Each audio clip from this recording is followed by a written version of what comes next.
what I need to do is I need to paint these.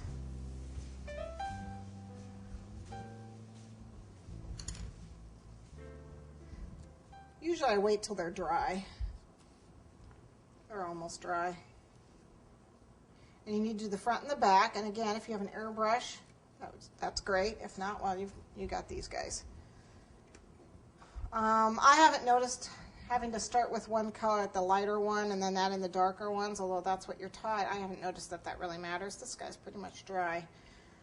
Do be careful, because if you do spray a ton, you will dissolve them because it's too wet. So just be careful. So just give them a spritz. And I don't spray the whole thing. I just spray parts of it. Okay? And then depending on the leaf, on if I want green on it or not. And then the red and yellow makes orange, or I can have parts of it red. So depending on how fally I want it will depend on how much I spray it. Then I can see I can overspray. And if I want to, I can actually go back with the yellow if I decide I need more yellow again.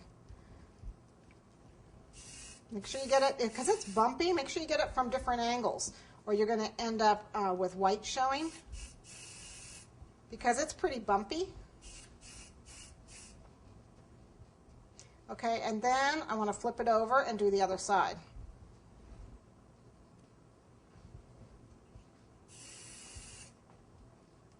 This is kind of giving me a bit of a spattered, it's a little spattery. Yep. Come here. Let me spray you. And if I want a hint of green. So, so whatever you want to do. Okay. That's it. It takes a second for them to dry. So we'll just wait. And you get some pretty stuff on your paper towels too. Definitely have the paper towels down in your whole kitchen. Will be colors. Fall colors. Okay, so we're going to wait these to dry for just a second.